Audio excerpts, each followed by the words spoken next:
Prochain point, confus par les dualités. Encore, c'est relié à la connaissance. Très important, sans bonne connaissance, on ne peut pas bien agir. Quelqu'un dit, ah, moi, il faut que je fasse ci, il faut que je fasse ça. Il faut que j'agisse. Si tu agis selon une fausse connaissance, tu vas agir pour donner du très mauvais karma, on va en parler tantôt. Donc, avoir une bonne connaissance et ne pas être confus dans les dualités, c'est très difficile. 2.64 Bhagavad Gita explique Raga Dvesha Vimuktestu. Une personne doit devoir se libérer des dualités pour obtenir la miséricorde complète.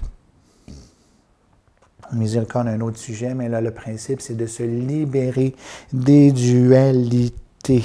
3.34 explique que être pris dans les dualités, c'est un grand obstacle sur l'évolution, sur la voie spirituelle. Alors, qu'est-ce que la dualité Raga Dvesha? Raga, je suis très, très attaché à ça. Et Dvesha, ça, je ne veux vraiment rien savoir. Alors, le problème que l'âme conditionnée a, c'est que très, très attaché à ses illusions et pas trop intéressé à la vérité. Parce que là, pourquoi tu me mets trop de vérité, là, tu m'expliques tous mes problèmes, là. J'étais bien là, sans savoir que j'étais si dans l'illusion que ça. Tu me déranges, là. Tu crées des dualités, là. Alors, il faut s'élever au-delà de ces dualités. Moi, j'aime ci, moi, j'aime ça. Moi, j'aime ci, moi, j'aime pas ça. Moi, j'aime ci, moi, j'aime pas ça. Qu'est-ce qui se répète le plus? Moi. Moi. Alors, aussitôt que tu as l'ego matériel, tu es pris dans les dualités. Et pris dans ces dualités-là, c'est très difficile de choisir ce qui est vraiment vrai. Et comme on est très attaché à se pitcher sur l'illusion, comment on traduit? À se garocher.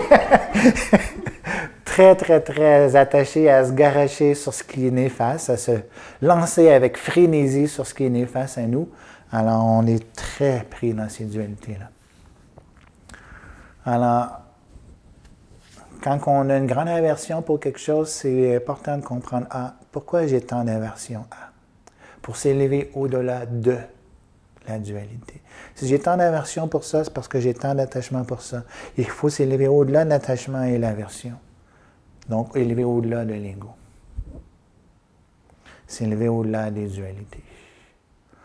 Le problème, c'est que la plupart des approches non dualistes qu'on entend, qui sont publicisées dans les milieux prétendument spirituels, c'est une vraie farce. Dans la non-dualité, c'est pour eux, tout est un. Tout est un, il y a seulement le un est dans le un, et tout est un, tout est la même chose. On est Dieu, je suis Dieu, tu es Dieu. Ça, c'est une non-dualité imaginaire, fictive, stupide, commercialement populaire. Et comme tout ce qui est illusoire, les gens en ont faim. Et ils veulent en entendre. Ah oui, répète-moi non encore comment je suis Dieu. Ouais. Ben de la misère un matin avec mon dos, là, mais je suis Dieu quand même. Hein.